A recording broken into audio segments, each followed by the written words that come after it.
نفريدا وداوعا فهم كلي تاي استلذا قويها نذا لا فريستاي فينوس كم بحياة تقدر لقى فايدة بلو فيرسو ما حد كيف فرقان ولا غفرية مناسبة تريو واحد مسير سر الله سوى قاسمين إسلام كاسينا شهادوي دياب المركة لدول لغو قدوسيني لبايا صدنا أرديو كغالين شبيين معاد كاللغو برتو علوم تشريعة الإسلام كا هوستاقا جامعات برعيه لغو مقعبا الفرقان سيدو كرانا لغو فريي سنة دوكسيات كاللبا كون سيديد يوتوان لبا كون ساقالي يوتوانيد دوكسيات آسي ايا لغو قبتهول كجامعات برعو وحانا كسو غيب قلي يسودوها وسارة الدين تيا وقافتا يسودوها عدالة يسيدو كرا مسؤولين يا والدين تربضا وغرينتنا وحالقاسي كا اللي فافاين كبحيي دوكسياني معمولها الدوكسيات الفرقان مقالة برعو عبد الله حسن يسير وكالي سكرية سليمان جامعة مدح امتحانات كي دوكسياسي معاهد الفرقان waxay bilaabmeen oo la bilaabay 2013 markay taariikhdu ahayd dafcada hadda maanta aynu fadhino xafladeeda waa dafcadii shanaad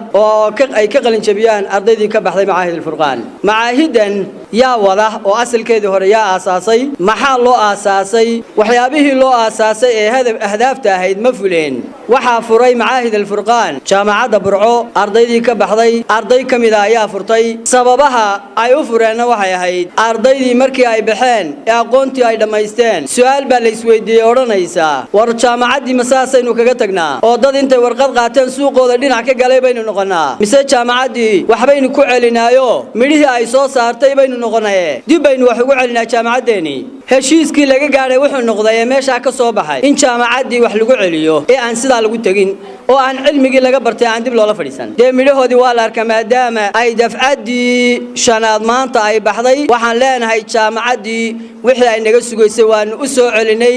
waana wadnaa facultiska kale annaga nala midka ah ee naga dambeeyana waxaan leenahay annagana nagu dayda 24 wiil iyo 12 hablood ayaa qalin jibinaya oo bulshada u soo baxay oo tayaysan oo cilmigii sharciga iyo cilmigii maadiga ba yaqaana oo dugsi sare ka baxay oo jaamacada burco inay galaan diyaar u ah sababtoo ah maxadku wuxuu taabicu yahay oo uu waraabiya jaamacada burco waxa iyaguna halkaasi ka hadlay isuduwaha wasaaradda diinta iyo awqaafta gobolka Togdheer isuduwaha wasaaradda cadaaladda iyo sidoo kale gudoomiye ku-xigeenka jaamacada burco aad iyo aad bay annaga farxad noogu tahay wasaarad ahaan iyo gobol ahaanba waxaan aad iyo aad ugu hambalyeeynaa qalin jabintan hambaliyo noqolaada maamulka iyo macallimiinta معاهد الفرقان aad iyo aad baan ugu mahad celinaynaa dadka aqoonta leh ay soo saareen ee waxa weeye ay ku soo kordhiyeen ummadda iyo dadaalka dheer ay ku guuleysteen معاهد الفرقان waxa weeye wuxuu ku mataanaysan yahay jaamacadda burco idinka aleyd waxa la idin diyaariyay fasalkii iyo kuraastii aad ku fadhiisan lahaydeen